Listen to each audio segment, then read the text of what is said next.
You know, like they said, put a piece left, you know, so they have rough hay, you know, or they have a lot of pieces taped back on the dogs and a lot. It was kind of cool visual. And then what you do is then you put a piece of paper on the back of each person, and everybody writes a nice thing about them. And then at the end they read it. But they can't see who wrote it because you don't write your name, you just write something. And then they have a whole thing of positive. That's not a nice little icebreaker thing, but it's really kind of cool to see them wear it for a whole day and see how much their science changed. And you're allowed to take it back on if you get like a bruise or a cut on the back or something that makes you feel it has to be something that makes you feel you know, can't be just a normal, you know, everything that happens like, oh, I brush my teeth, do I get a stink bed or not? It has to be something that builds your self-esteem.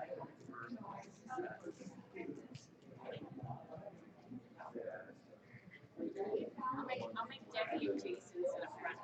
How's that? And keep Jason. I'll tell them how hide you guys so they can't see you. Right there. You guys get that right.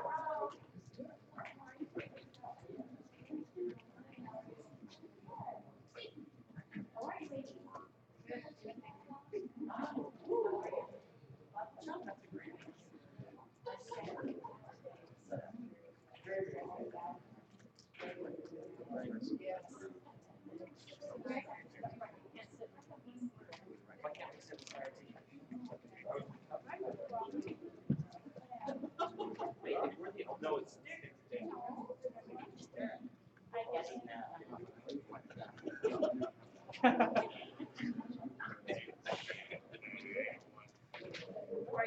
I'm Polly. Nice to meet you. Where are you? You're from the Weaver. Weaver. Okay. Yes. Okay. Yes. Okay. I've talked to you. yeah.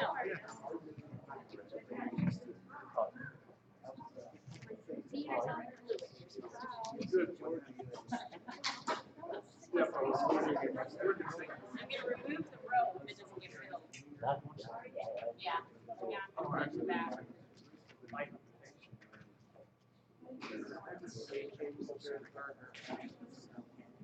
Yeah, that's right.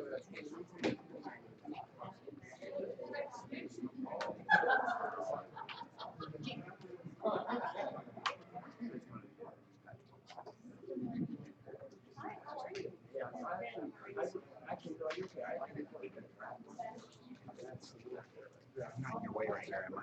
You okay? Yeah, Should be over.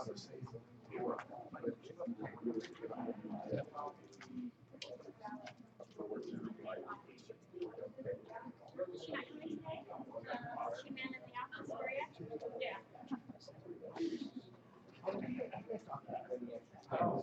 Yeah, I brought some extras over.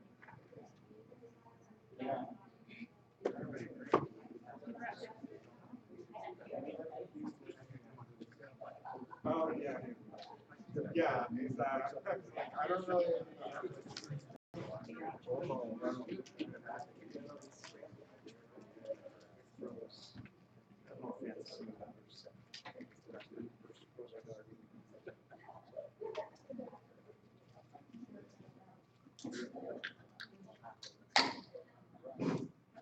Hello.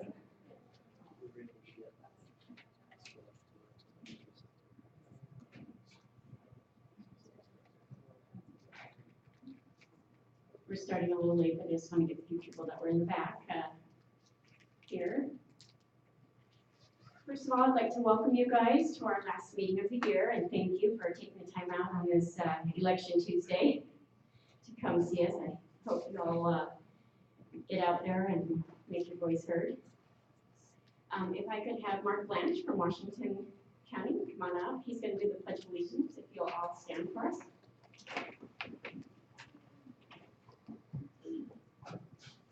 Call me a pleasure. I pledge allegiance to the flag of the United States of America and to the republic for which it stands, one nation, under God, indivisible, with liberty and justice for all. Thanks, Mark. This is Mark from Washington County, from southern Utah, so he doesn't get here a lot because it's a big drive. So when he does come, he comes a couple times to get up here. Just please he's a great person to network with and get some ideas. Okay, don't forget that if there's people at your offices, you may want to text them that we are on YouTube Live. So if they couldn't make it here and they had to man the office for you, let them know that they can watch us. And is there any new members here today or any visitors? Oh,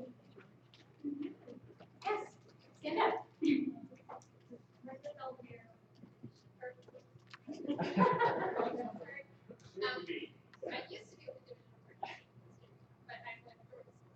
Okay, welcome, great, congratulations. And Brandon Thomas, we all probably saw him at Impact. Welcome, you guys, glad you're here. And any visitors? I saw what you were What's that? Hi, nice to meet you, welcome. Everybody make sure you get to see or talk to each of these people, welcome them, greet them, so they know that they're welcome here. And just one little formality, next time you guys come in, we feed from the front back, not the back front. We need this row filled, especially with our YouTube Live, it looks like nobody's here. So we need you to pull forward. Thank you. Okay, I want to remind you that our website is up. We don't have a lot of people going to our website or to our Facebook.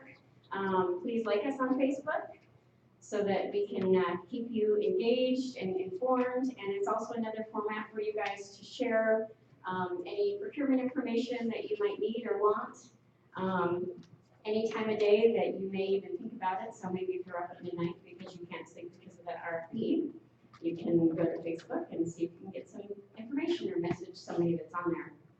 Don't forget to check out our website. We're trying to upgrade things and make sure that everything is current for you. There's lots on there for you to share, previous meetings that we've had, previous trainings, lots of information. And if there's anything that you would like to see on the website, please let us know, because we're here for you, and I want you guys to remember that. Also, don't forget, we're doing our community engagement today for November. We're collecting hats, gloves, and scarves, excuse me. And you can always donate any time of year. We try to have a link up for our donations for the food bank, so that way if you want to do something online, you can still donate no matter what. We want to make sure that we give of our time or give of whatever we have to the less fortunate. So thank you for always being there. Also, Chapter Document Fitness Challenge. If any of you want to review documents to help us win, they give a check to our charity if we do the most documents. You're just reviewing them. Well, we review them on your own time or whenever you have available. We want to make sure that we're not taking away from your work time. But we appreciate that. And if you guys want to be involved in that, just go ahead and email me and we'll get all the information to you. Okay, one quick thing I want to acknowledge is our board members give a lot of information for every meeting. They decide on a lot of things and we wouldn't be here without them. So I just want to appreciate them. So if you'll stand up when I call your name so that we can acknowledge you for everything that you've done this year. We've got two members that are going to be falling off the board this year, which is Debbie Smith and Sharon Pierce. So Debbie, if you'll stand up. Is Sharon here? She's already fallen off. Yeah, she's already fallen off. And keep standing. We'll recognize Jason Steinman from the Board of Directors. He's also been our wonderful education chair. Debbie has helped with a lot of the financial and doing the audits this year. And then also Lori Peterson, which I don't think she's here. She's also on the Board of Directors. So if you guys will acknowledge them, and so I can make sure I'll give you Thank you guys very much. Okay, now that I've got everything all out of order. And if you guys will just keep standing, Leroy Montoya, he's the secretary. Thank you.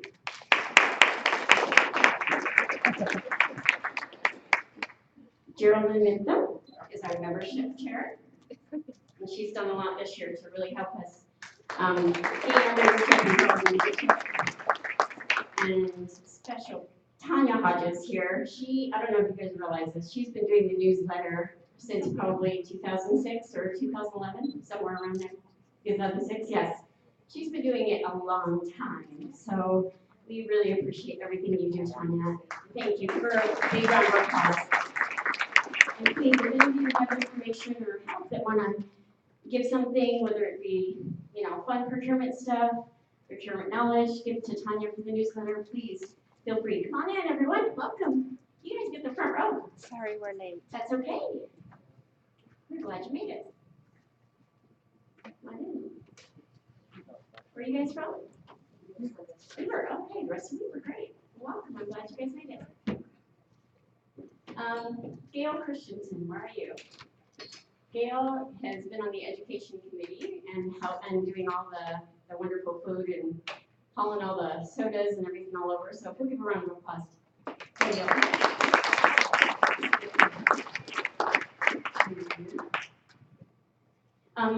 Is Alicia here? Alicia Roseman? I saw her. Jen, right, okay. I was gonna acknowledge her CPBB, but, okay, and Joan Tuttle, who is my vice president. She has done an amazing job this year. She did our bylaws, helped us, get all of our chapter business plan going, and she is going to get us on the map for being chapter of the year for small chapters next year, so let's cross our fingers. And Skip Foster, he is on our board, and he's in the historical committee. Thank you, Skip. He's the one that got the YouTube Live and the Facebook updated, and he does all the Survey Monkeys, which we want to remind everyone, please do the Survey Monkeys. Those help us to help you. Again, that's why we're here. We want to make all of these trainings worth your while. So whatever you need, we'd like to make sure that you get what you need out of it.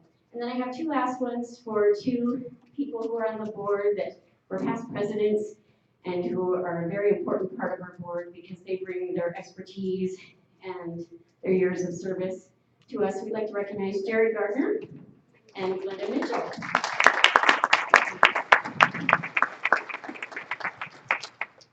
Thank you, Glenda. Okay. Back on track here. Okay, I would like to introduce Eileen Bouchard. If you'll come on up. She is our community engagement chairperson, and she is the one who's going to be doing all the quarterly engagement. We've also secured a time, which we'll tell you in next year, remind you every year, but on Saturday, June 3rd, and I checked, it's not during all the graduations, from 8 to 10 in the morning, we are able to go help the food bank. So if any of you are available, again, this is June 3rd, 2017, that's how far out we're scheduling, from 8 to 10 on a Saturday morning. If any of you can spare some time to come help with the food bank, we are going to do that as a group for NIGP. So here's Eileen. Hello. This month we're collecting the gloves, hats, and scarves. We're going to donate to the Road Home Shelter. There's a donation bucket right below the sign up on the board. And so we'll also take cash donations too. Anything helps. It's going to be cold. People all need our help. And then we'll put together a sign-up sheet for to help with the food bank. And we'll continue collecting throughout the year. So please be generous and give. Thanks. Okay, we'll get right to the elections real quick. Redeemer, if you'll come on up, he's going to chair this and get things going.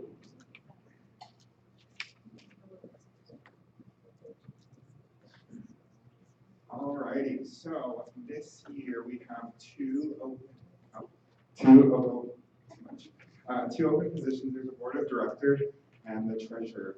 And so we're going to have the people that are running for the position just come up and kind of introduce themselves so you know who they are while the ballots are being passed out. So if we can have Eileen come up from SLIC. She's running for board of director.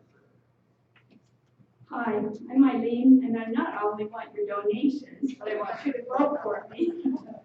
So I work for Solid Community College. I have 5 children. I've successfully raised them all to adulthood, and they are on their own. So I'd like to be the 3-year board of director. So please vote for me. And did we say Gary? Is Gary Henson? No, okay. So Gary Henson from Canyon School District, and that's about the extent of what I know. Oh, director. Okay, he's director of purchasing over there. And we can have Kurt.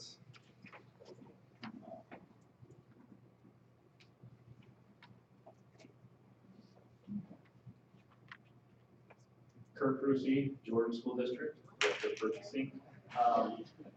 I just want to serve. In years past, it's usually been one person, and so it's kind of interesting. There's 3 now, so I think regardless of who you vote for, Eileen, Gary, or myself, you'll be in good hands. And is Gail? Yes. Here, okay, there you are. And Gail, so Gail's running for the treasurer position.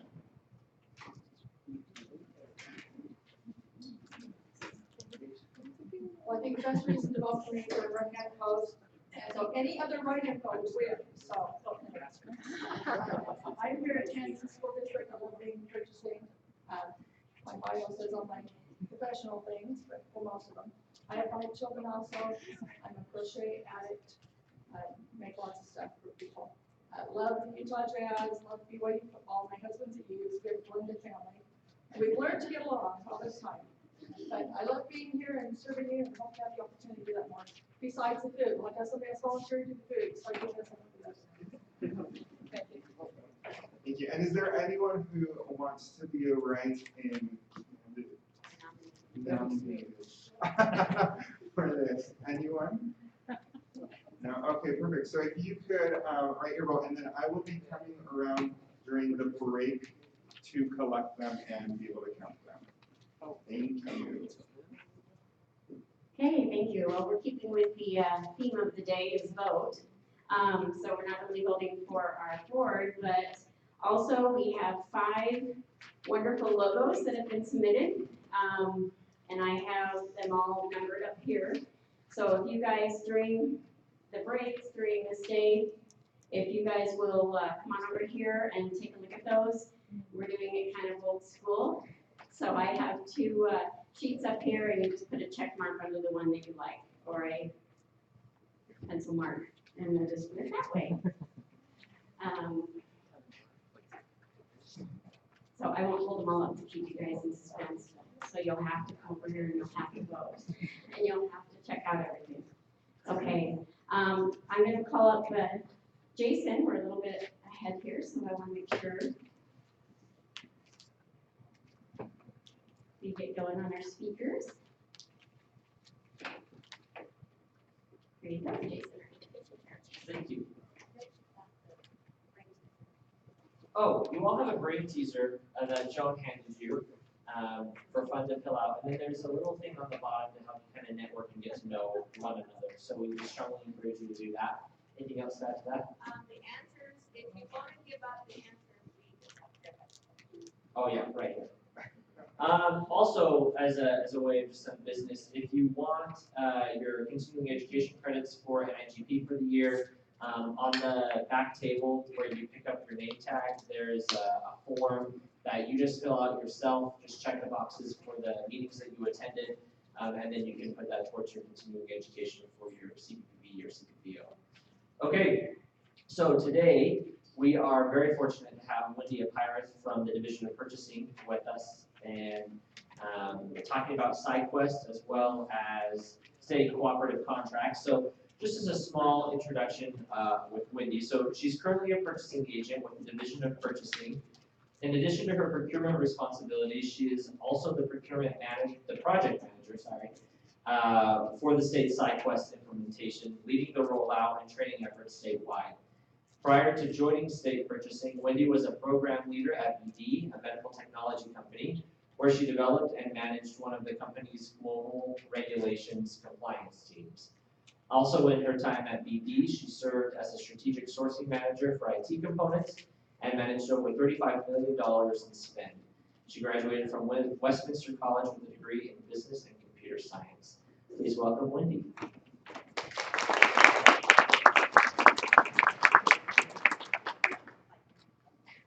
Hi, I feel like I know so many of you in the room already, and you guys have probably all heard my spiel so many times.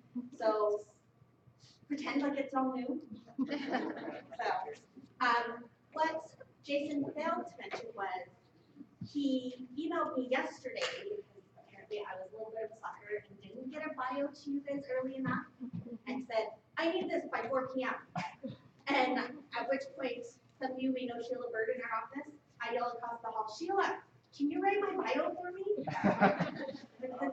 I don't know about you guys, but I feel like it's really hard to kind of write about yourself in third person. Like, how am I going to do this? So hopefully that gives you a little bit of background on me professionally. Since we were talking about number of kids, I have 4 kids. We're a youth household, but we do live in a blue house, but it has a red door. So we kind of try to balance everything. So we got this invitation from Jason a few weeks back to kind of say, hey, you know, I think NIGP is the only forum that state purchasing and the SideQuest implementation kind of hasn't come to yet. And we've definitely been working with a lot of different your agencies to kind of spread the message around this implementation. I know a lot of you, again, are very familiar with this, have seen this spiel, kind of know what's going on, and some of you guys are already live and running in the system. But what we want to make sure and let you guys know of is that, you know, we've still got some time, and the support team is there to help you migrate over. If you choose to use the system, if you choose to come over to SideQuest, you know, we kind of want to give you some information, give you some background about where we're at, what's going on, and then, you know, hopefully answer any questions that you have. So as I go, if I start talking too fast, please stop me. If you have questions, feel free to interrupt. I find that kind of discussion works a little bit better if you kind of think of something as we go. Okay? So sort of a quick agenda. Again, Jason mentioned we're going to talk a little bit about cooperative contracts. I stress a little bit, and then the bulk of what I'm going to talk about is SideQuest, because that's my life, or essentially since I joined state purchasing. And then, you know, we'll talk about the transition. If you haven't yet signed up, what you need to do, the trainings that we offer, and then actually introduce, you know, give you some names and some contacts of who your support team is as well. So, starters, SideQuest. Yes, it's a cooperative contract. I'm actually the contract manager both at the state level as well as the NASCO value point level, because SideQuest is a NASCO value point contract. So I mean, it's general, like I said, it's a big chunk of my life since I kind of have it at every level. And with you, if you choose to use it with the state, you're offered certain modules that are available, but there are other tools that you can actually, as an agency or as you know, you choose to go into it as a consortium, can purchase as well, in addition to the total supplier manager and the sourcing module that's provided by the state. So you know they've got contracts, they've got different spend management tools, e-procurement. Some agencies in here I know already have some of those extra tools, but it's an option for you. The other thing that we definitely wanted to talk about with regards to cooperative contracts is this newfangled approved vendor list. It's not really new, but we're definitely doing a lot more of them. The reason being is if you look back historically, the state's done a lot of the cooperative contracts, 5-year contracts. You run a solicitation, you get your vendors for 5 years, those are the vendors that we've got on contract. Well, what happens when somebody else joins that? What happens if technology changes? What happens if somebody leaves one of those companies and starts their own, and maybe that company could be just as good? Well, when we started looking at that, and from providing more options and the best value to cooperative users, we realized that we really needed to look and exercise on that approved vendor list a little bit more. So essentially what the approved vendor list, if you're not quite as familiar, is vendors are given a master agreement. So essentially the master agreements are about 5 years, just like in some cases they're longer, they just depending on what the commodity may be. But during the course of that time frame, they have to requalify to make sure that they still meet the requirements. But also, when they requalify, new vendors can be added to that list. So, marketing and advertising services is one that's, just on the top of the list here. We're actually reopening that right now. We currently have 15 vendors on that list. We're reopening that every 6 months to add new vendors. Some of them do very specific items within the marketing and advertising realm, things like just social media, or others do everything.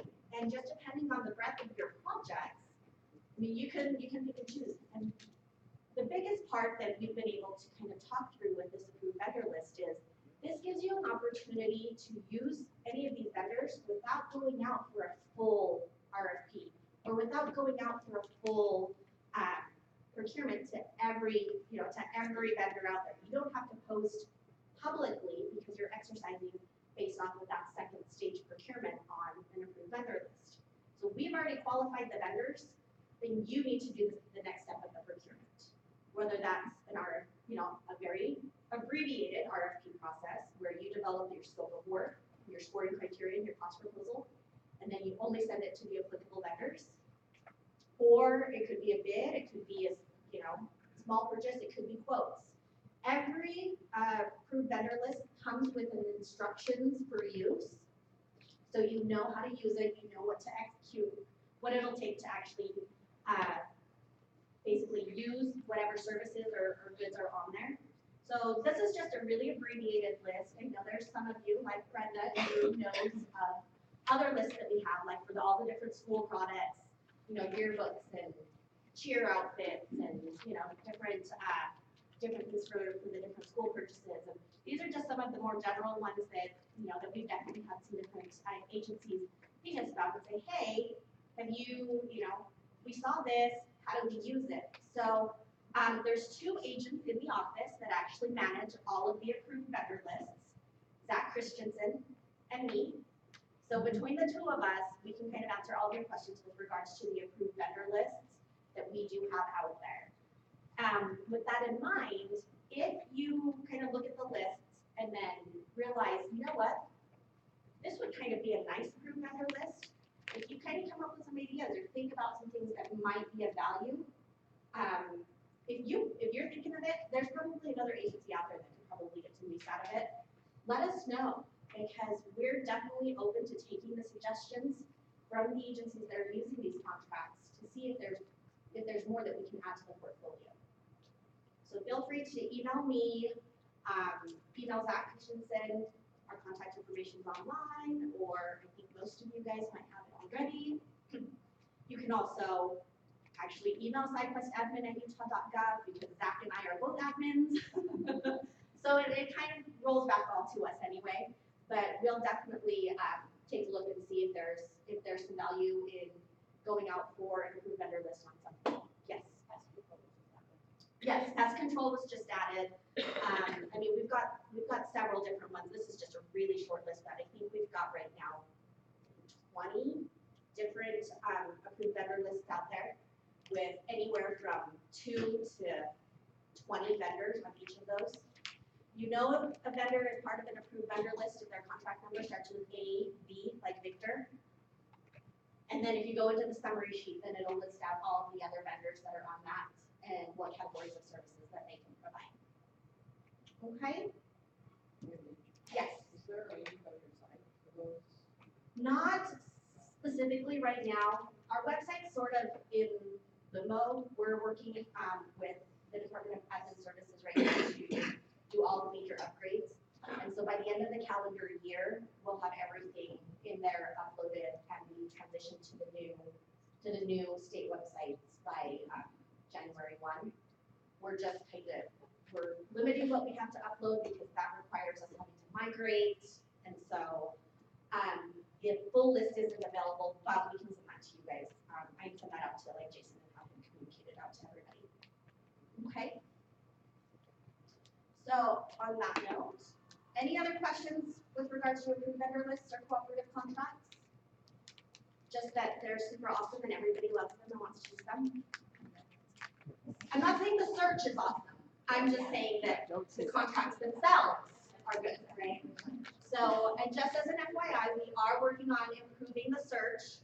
We're actually looking at how best to solve that, but it's a little bit slow going, but we do hear you when you say that the search is maybe not the best. So, Go back to the Doug Stout version. I was a part of that, so I don't actually know what the before was. But feel free to take advantage of that spreadsheet that's at the bottom of that search, because that's probably a little bit easier to navigate, because it is an Excel file. Everybody is a little bit more familiar with that. We are trying to improve it. We're actually actively working on developing some things for a solicitation to fix it right now. Okay? So on that note, let's talk about SideQuest. So again, most of you guys are aware, if you have not yet made a decision about whether or not you're moving over, the bid-sync contract expires March 9th of 2017. So we've been kind of communicating this for, what is it now, November? Over a year now. So hopefully this is not news, but March 9th is going to be here a lot sooner than a lot of people are, planning for. Definitely know that we've been communicating with a lot of different agencies that say, hey, we just realized that the end of the year is fast approaching, which means right after the end of the year, March 9th is going to be here like that, and we need to do something. So that's why, one of the reasons that Jason did reach out and say, hey, we want you to come and kind of reiterate to the group here that March 9th is coming. So when we say March 2017, we're not talking the end of March, it's the beginning of March. So if you haven't made a decision about whether or not you're moving over yet, be aware that after March 9th, you're gonna either need to go out for, your own competitive bid and find something else to use, or, whatever you might be doing internally, or hopefully by then you'll have done some testing and be live in the current system, so that way you're not missing a beat and you don't have to worry about transitioning from one to the other. Just so you know, we always like to reiterate to everybody as well that there was an analysis completed when the state went with SideQuest regarding whether or not we were going to go out for our own competitive bid, or if we were going to exercise on participating addendum of cooperative contracts with the National Value Point contract. One of the big reasons that we went with the National Value Point contract was cost savings around resources and the efforts and the technical requirements needed to actually perform our own solicitation, but also that the state of Utah was fully engaged in the National Value Point RFP that was conducted for e-procurement systems. So Paul Nash was a member of the evaluation committee on that through the full sourcing process. He was fully involved in all of that. Okay, so that's sort of where we're at. Again, can't repeat it enough. March 9th, 2017. Make sure you've got it written down. So for those using the current system with the state, what about your old bids and tabulations in the current system? If you have not already gathered the information, work with your agency's BidSync administrator, call BidSync support, and request digital downloads of your archives. This is actually part of their contract with the state that they do have to provide this to you.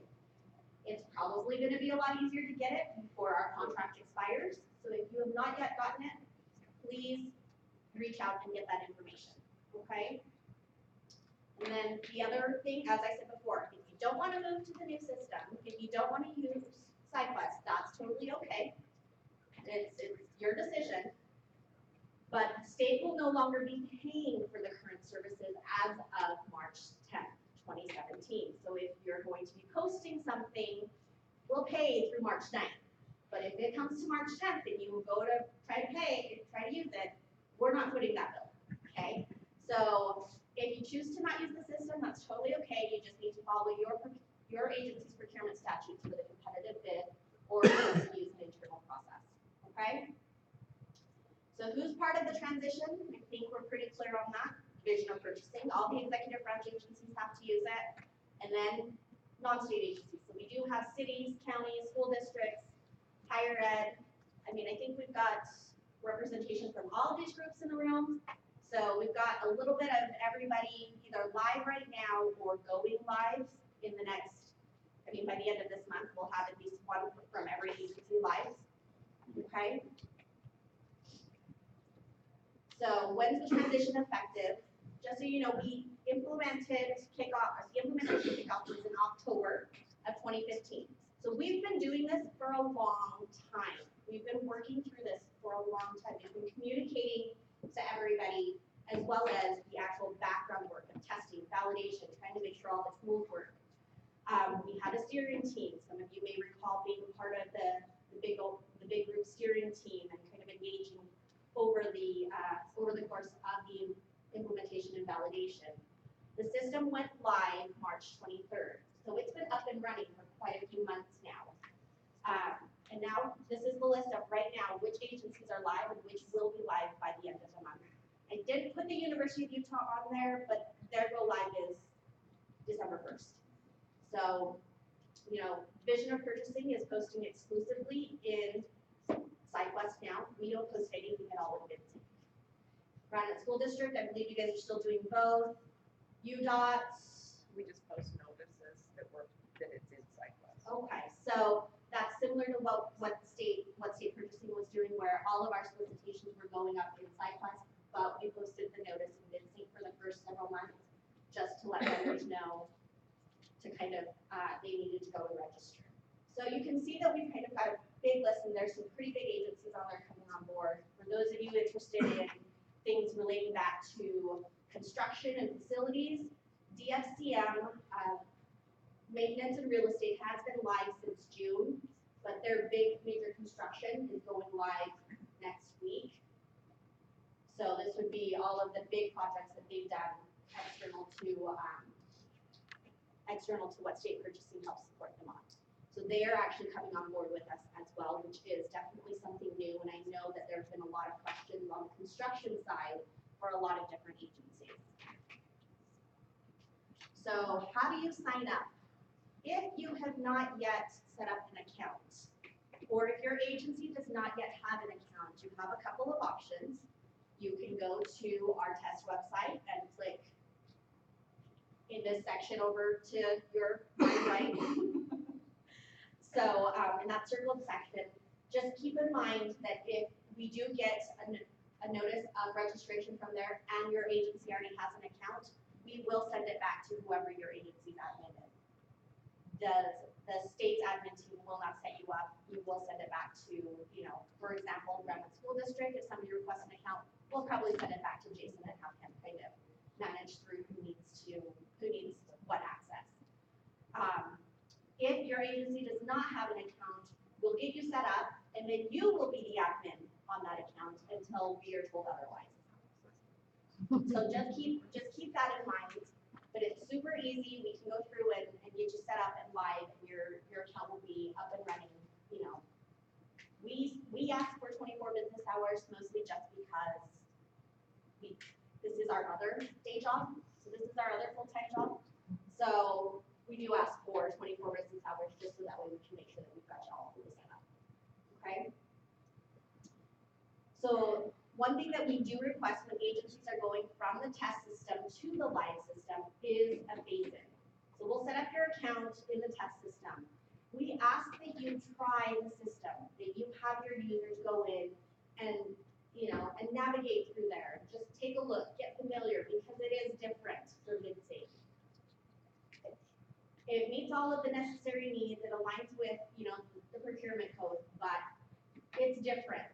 And in order for you to become more comfortable with it, you have to be in it, right? So go into the system, try it out, We do offer ongoing trainings. We've been trying to schedule some different trainings over the course of, every month. We're looking at continuing to do these in-person classroom trainings at least through the end of the fiscal year, if not until the end of next summer, just so that way we have an opportunity to kind of get some training out there for everybody.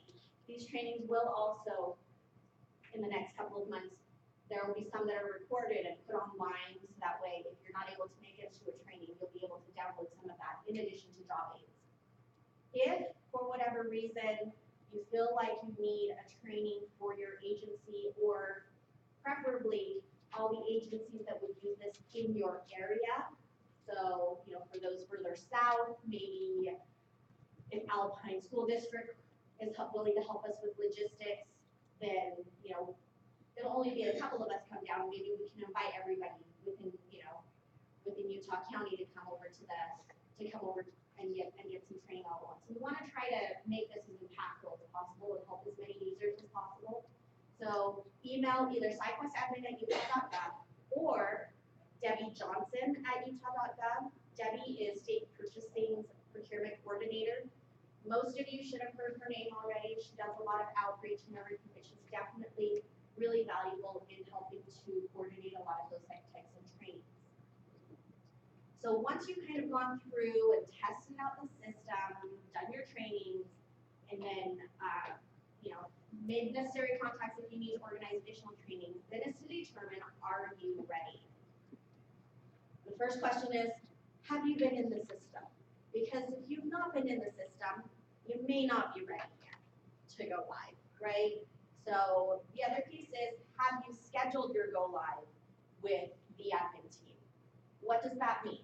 So scheduling your go live with the admin team means that everything that you've created in the test system, that means if you've created templates, all of your users that are in there, anything that you want people to be able to access from the test system, and it may just be users, we can migrate that over to the live system for you without you having to recreate it. But that takes time. And so, again, this is my second full-time job. So you need a little bit of notice, and then, we can definitely get you on the schedule. That schedule is first come, first serve. So be aware that we do have limited resources to help you migrate. So once you've got all of that kind of on the calendar, then, we can have that deadline and your agency can go live. Once we've got that go live date, that means that on that day, you can sign into the live system. You'll have all the information necessary. You can start posting your sourcing events. Okay? This is your support team. So SideQuest admin team consists of me, Brad Cummings, Chad Hines, and Zach Christensen.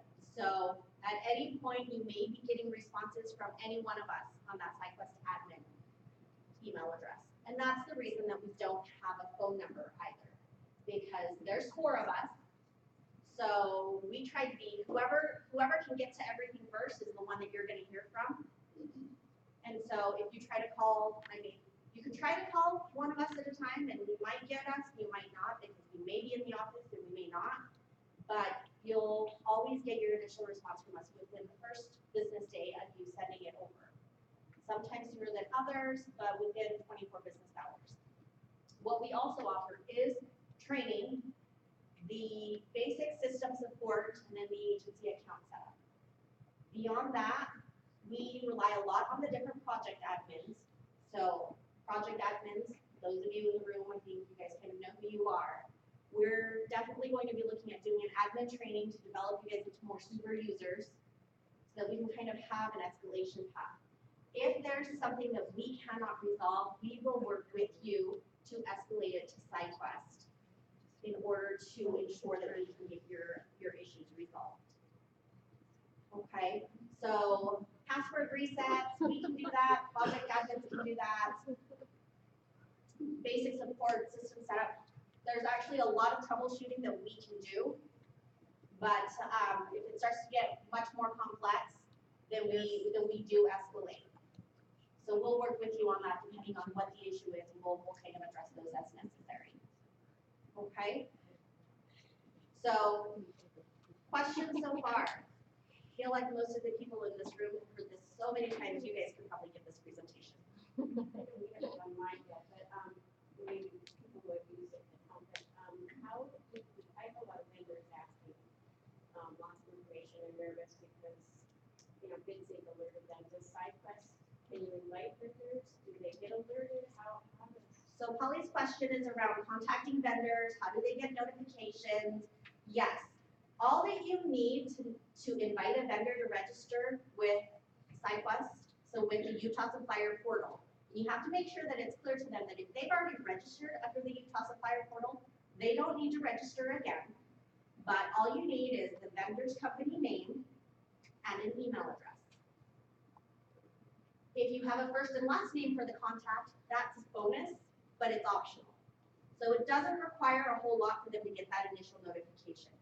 If you already have a sourcing event, aka solicitation, in the system, and you want to invite them and they're not already in the system, same, that's all that you need in order to invite them. They'll receive a notification that will say, hey, you've been invited to this event. And then when they go to try to log in, they'll need to register first, and then it'll let them in to see the event. So you don't need all of the information that you did before, no physical addresses. That's for, vendors to go through and fill out. No rights to their firstborn or anything like that, no blood type. But it will allow for you to add them at the point of getting ready to release your events. Now, if they're already in the system, one of the things that's different about SideQuest is they do a tax ID and domain name check. So at Dell.com or at Apple, the system does check to see if that domain name is already in the system for the email address. So it may come up and it may say, hey, this email of, this domain name is already in the system. Do you mean that this person is part of this company? Or are you sure this person is not already listed in this company? And then it pulls up all of the email addresses of that specific company for you to just scroll through. So it does that for you. You don't have to go searching for it.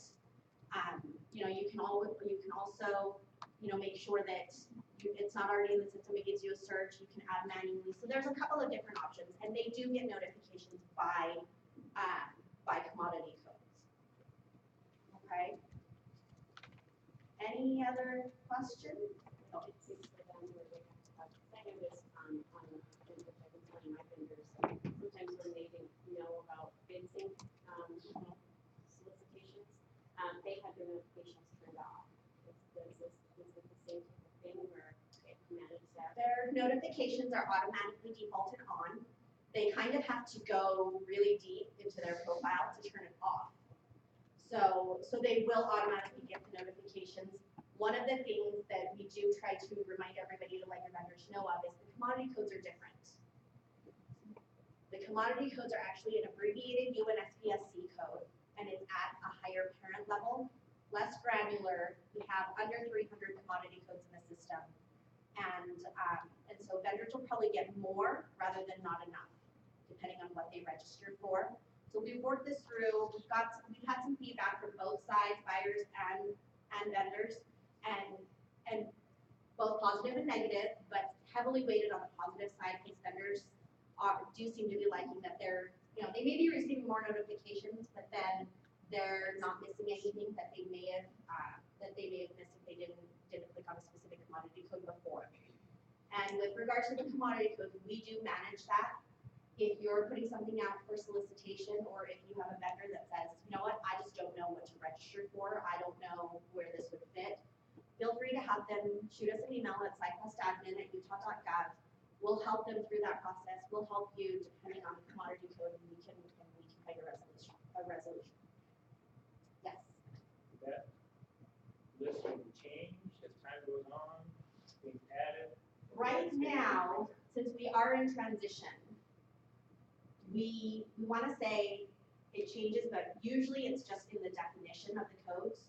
It takes quite a bit of effort for an agency to justify us adding a new code. I mean, we've spent a lot of time working with, with human services, with Department of Health, with different agencies that have different needs to say, does this align with what you've been currently using?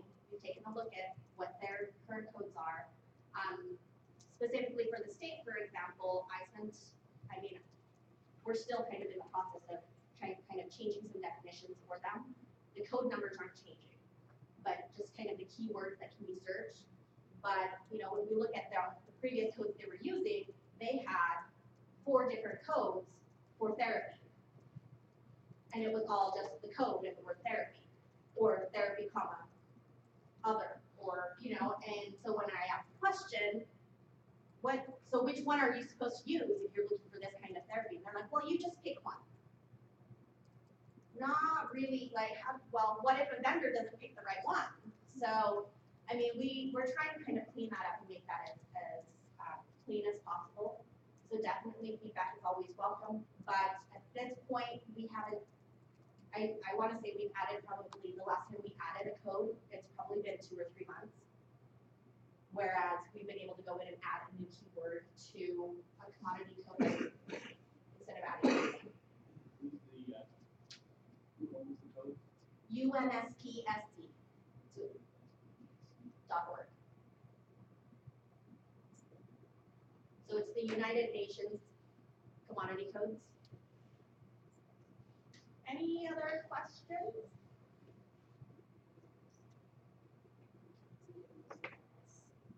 Does anybody who's using SideQuest already want to add anything to what I have said?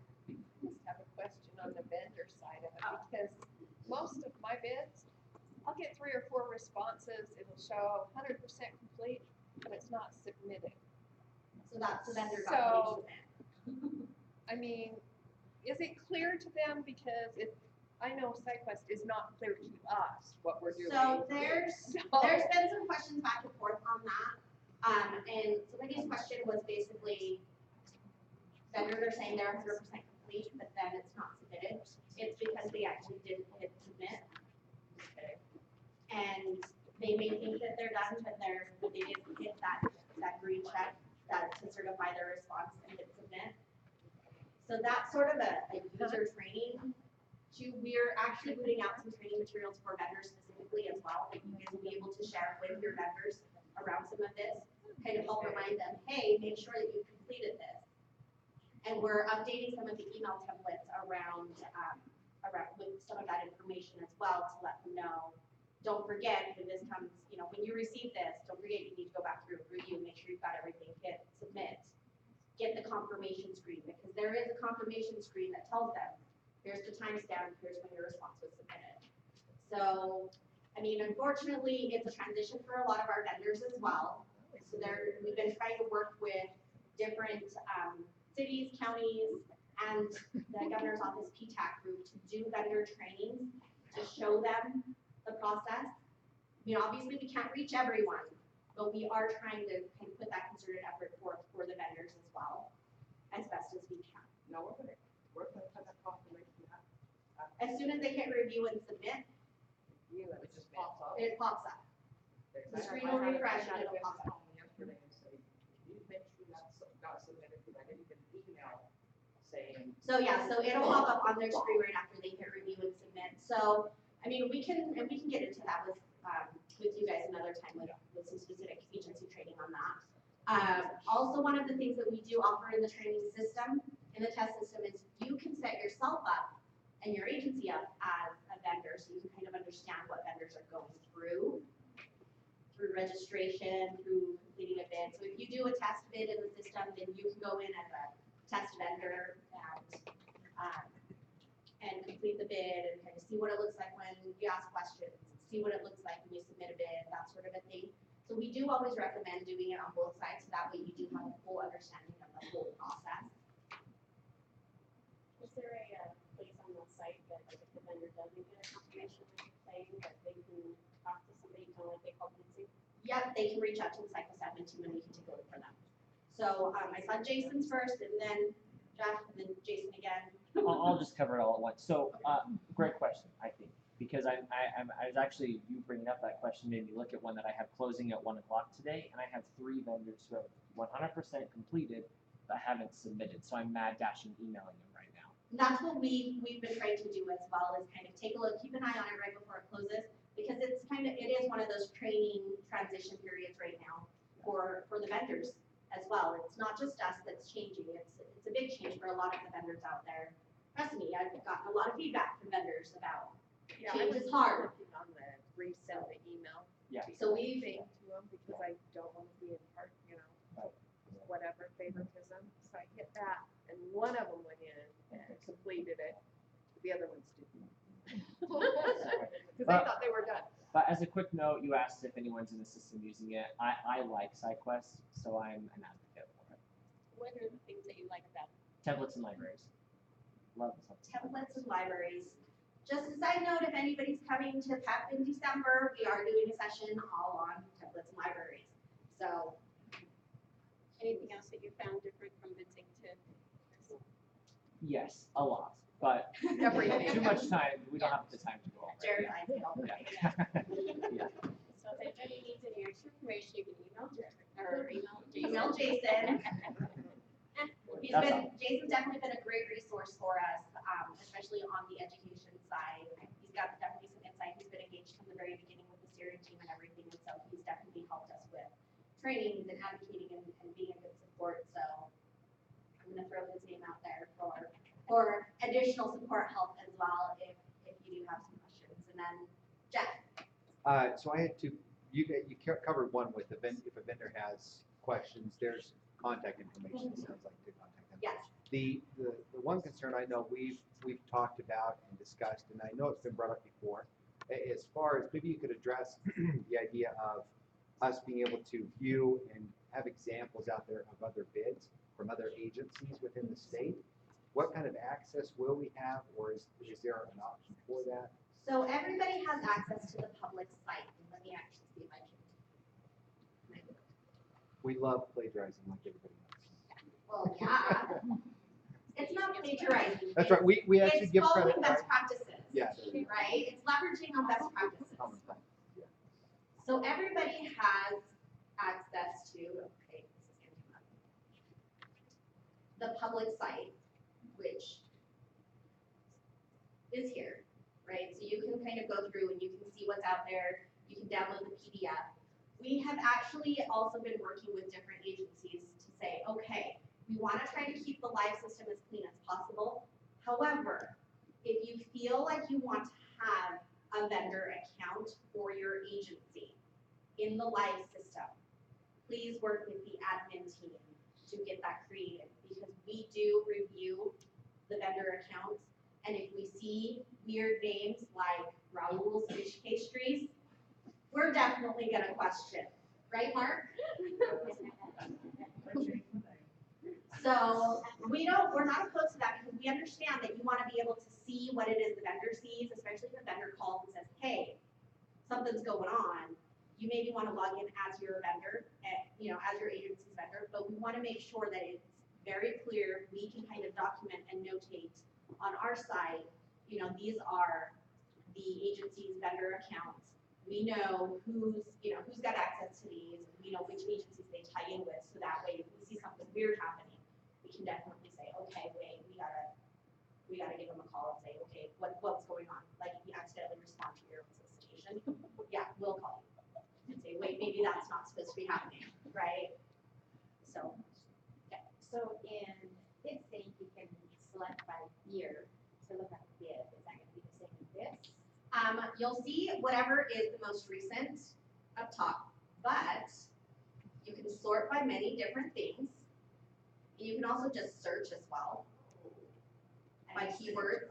And so this will always be in the system. Yep. So like if I do a bid in 2016 and I do one in 2018 and want to reference back to that, You don't have to figure out what year it was that you did it, you just have to plug in the keywords. Okay, so, because we used to get confused a lot because of the way the fiscal year cuts off and how we numbered things, we couldn't remember if it was in which calendar year, so it was a little tedious for us sometimes to find things, can you 2 years copy ago. or are you just digging up? You can copy. You can definitely copy. Wow, and can I import schedule a exports. training with you now, please? There's these 2 email addresses that I just put up that you can totally reach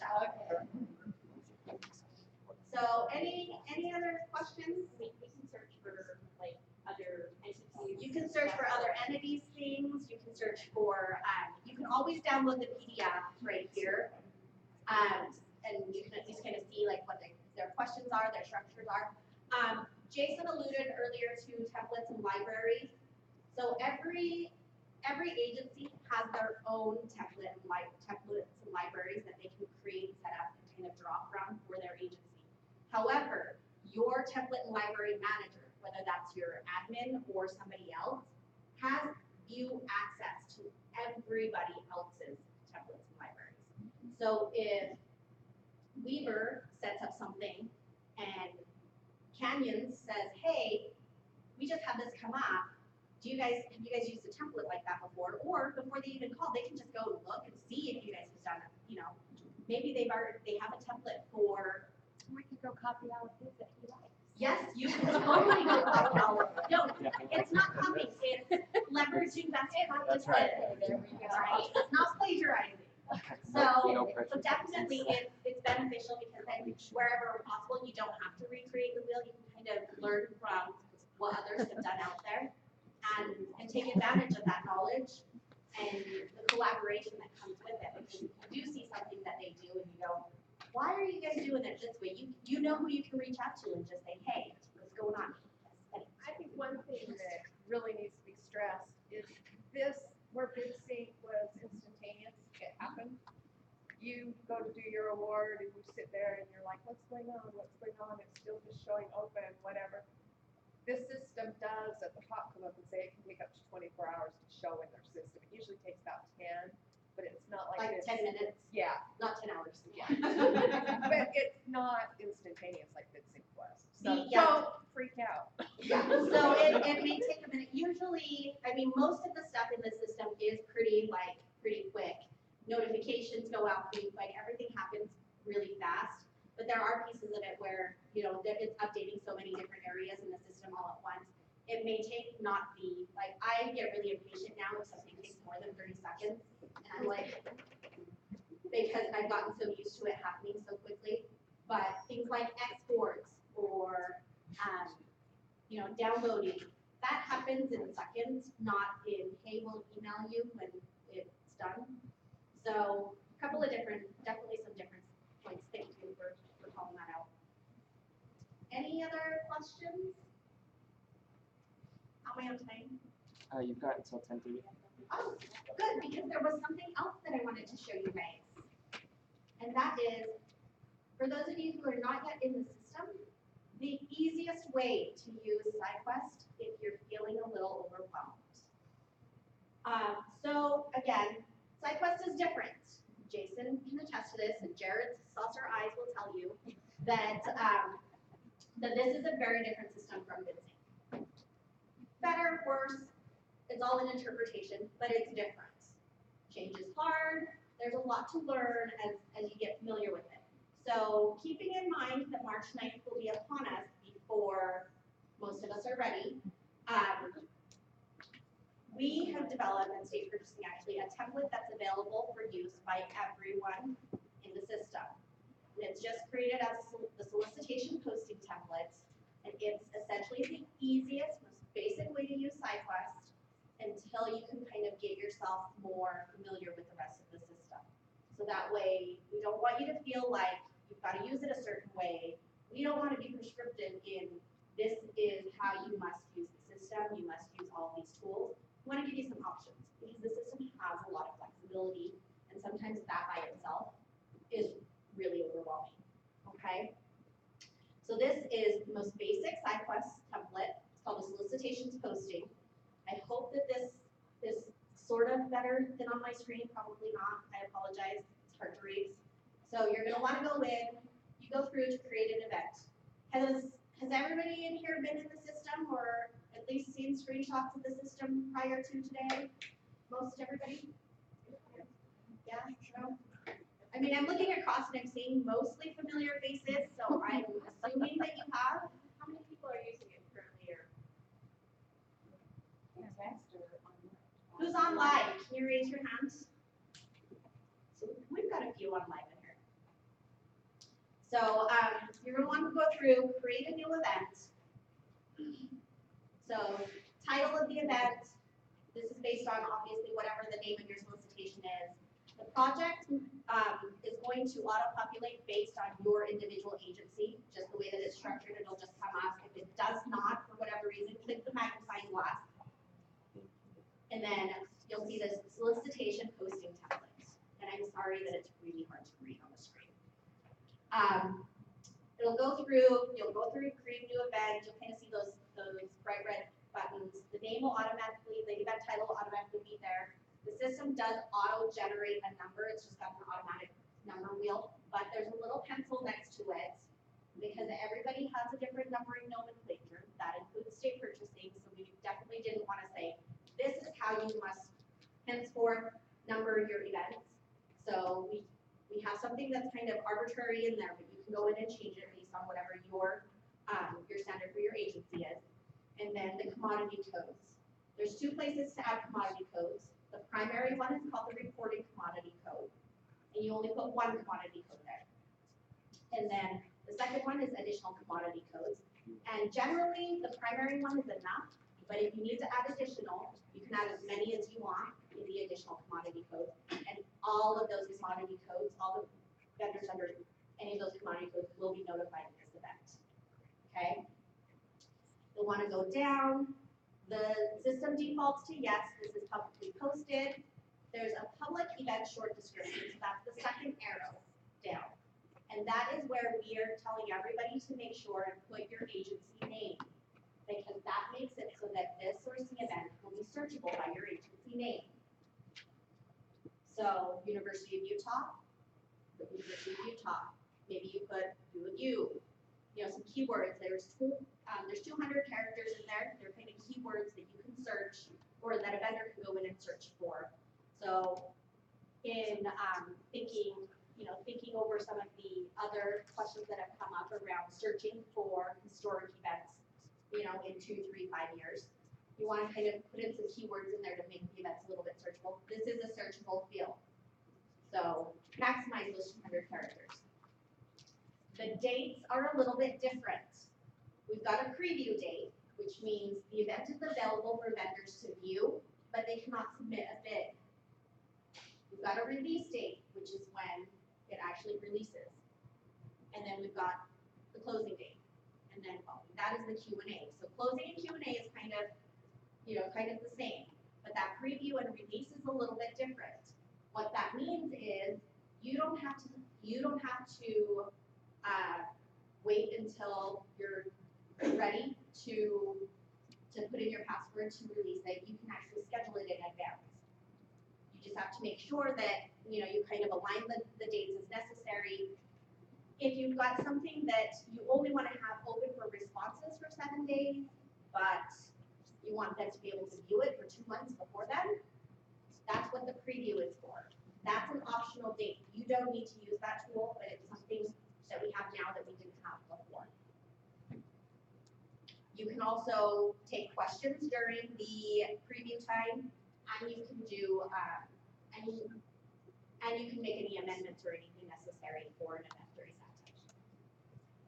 Once you're done with that, you go next. This is a really generic description of the event. You're always welcome to amend it. That basically just says this is a basic solicitation template. Everything is in here. It's an opportunity that's presented, and then you can add your attachments if you want to create your solicitation outside of the system, and then you want to add it as a, much like BidSync, you can go through, you can add all of your attachments here. And then vendor attachments, we kind of skipped that, but that's where vendors would go through, they would just attach their entire response. And then in the vendor section, you would go through, these are all the vendors that have been added based on the commodity code.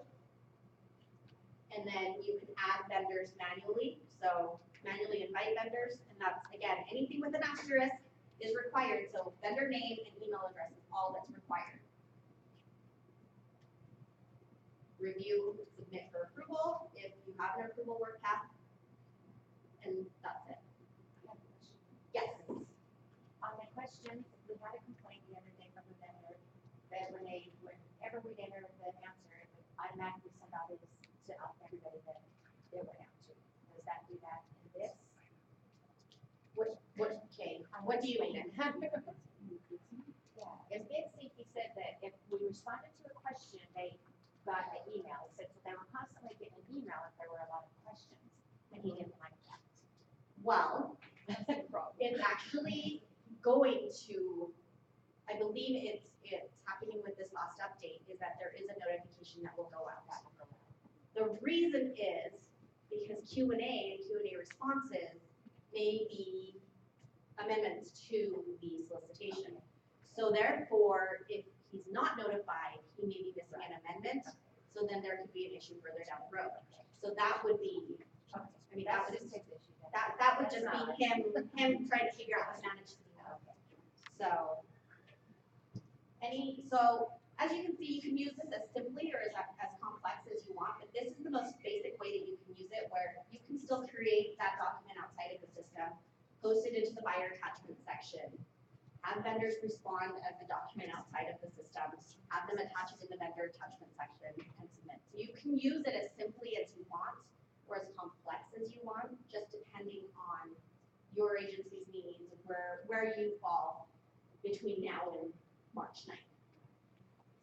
So Ken wanted to put some stuff out there for you, kind of definitely get some feedback from you. You're always welcome, and then again, answer any questions that you really have, either about the system or the processes or how to come on board.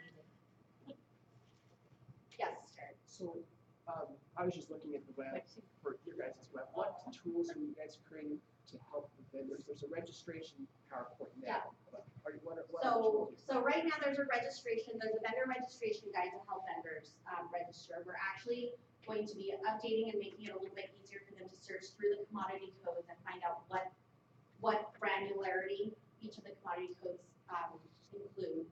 And then we're going to be adding video training on how vendors can register, how vendors can bid.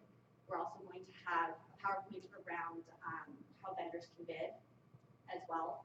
So we're trying to create as much as possible. And definitely, if you have any thoughts or recommendations for training materials, please feel free to let us know. We're always open to action.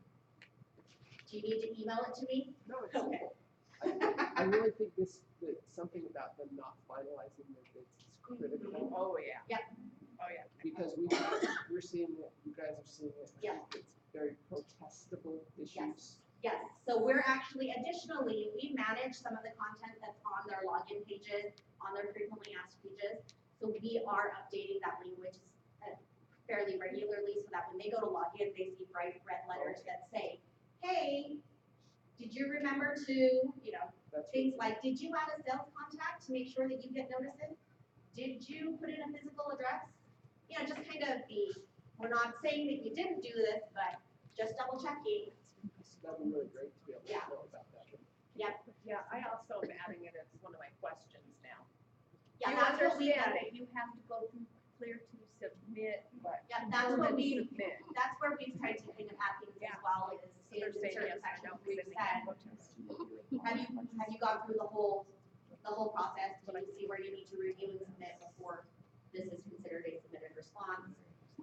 Same with when we do amendments, because when you do an amendment, it can kick out their response. So we remind them in the email as well that says, there was an amendment issued for this sourcing event. Please make sure you go in, review your response, changes as necessary, and review and submit again. So we're definitely working through addressing some of those issues that we're seeing and that we're getting some feedback from other users as well. Any other questions? I feel like I went really fast, but at the same time, I feel like it was refresher material for most of us. No, I was totally clear. When is your next training? When is my next training? Well, we are doing a special education session on November 30th from 1 to 4, State Office Building, auditorium, first floor, specific for school districts and higher ed. For those of you up north, we are actually doing a session at, I want to say, Bridgerland, ATC. And I can give you details on that on November 29th from 9 to 11, I believe. can email me I will. and I will remind him. I'll remind you to remind me. Yes, I'll email the information to Jason. So that's the two things that we have for sure coming up, in addition to, I believe the next PEP session is December 6th.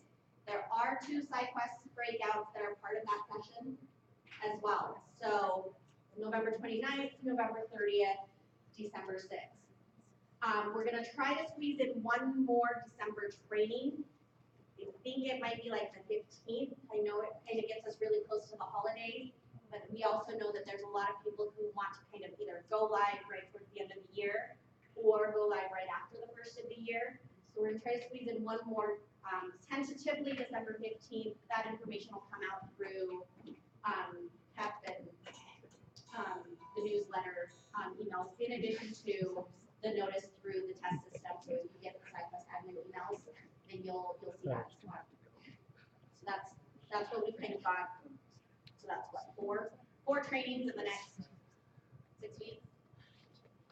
So You can sit with Sean and say, right? in January, an advanced template type training.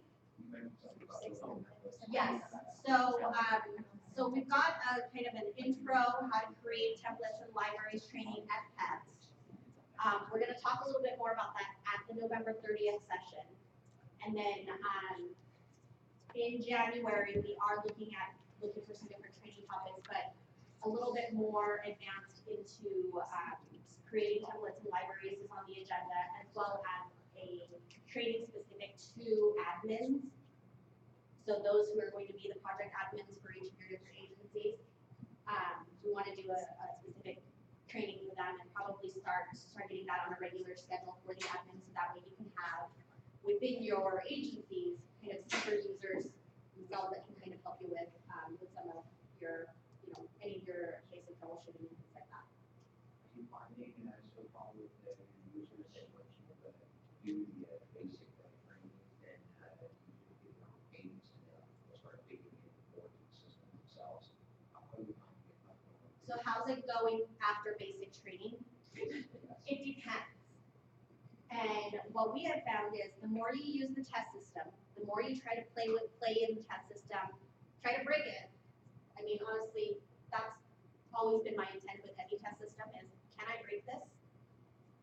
Then the more familiar they are with the system and the less daunting it is, and they actually have been able to figure out a few things on their own, kind of actually being able to share and collaborate with best practices with us and the rest of the group. So, so that's definitely the biggest recommendation. Those who go to basic training and then don't touch the system and then go into the training system the day before they think that they want to go live are the ones that definitely struggle more. We get a lot more emails, a lot more questions. Not that we don't want the emails and the questions and things like that, that's definitely, we want to address some of those. But it's, kind of trying to go through, take some of the training materials that we've got and work your way through the test system until you can kind of figure out, okay, these are the gaps that I have, and then circling back on those specific gaps. And generally, it's getting comfortable in the system is what a lot of it is. And having the test system, which is not ever going away, we'll always have a test system. So having them kind of go in there and get familiar, get your feet wet, and kind of know how you're going to use the system prior to going live has definitely been the most valuable after attending the training. Does that help? It does. We're ready to do something to do it. It's we've done the basic. Side quest, you mean? Yeah, I'm sorry. We've done the basic side quest Mhm. Yeah. So definitely just let us know so that we can kind of help with migration and keep you on the schedule. We've got a pretty packed, up through the end of next week for go lives, but we do have a little bit of space for go live before the end of the year. Again, it's first come, first serve schedule. So if you're not yet live and you want to get on that agenda for us, definitely let us know, because once the holidays kind of kick in, resources everywhere become a little bit more limited. So it's going to take us a little bit more time. Okay? Anything else? Anybody else? Okay, well, if you think of any questions after, I'm on here, feel free to just shoot us an email over at cyclistadmin@utah.gov. If it's not me that answers, it'll be one of the guys, and if they don't know the answer, then it will be me. Thank you for having me, I appreciate it. Oh, one more question.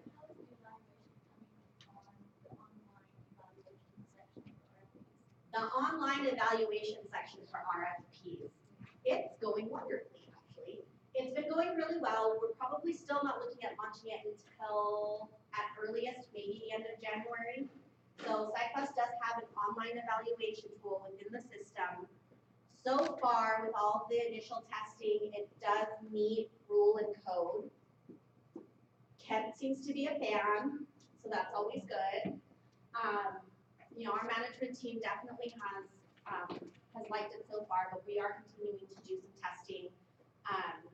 And with all of the kind of the surge towards the end of the mid-sync contract for everybody going live, that's the only thing that would delay us launching an additional feature right now. But it's going well, and it's definitely looking really positive as to everybody getting access and starting to use that, and then us launching, we're gonna launch the trainings and everything for it before we open up the feature for everybody. So, thank you. Is that all? Are we sure this time? Okay, well, thank you for having me.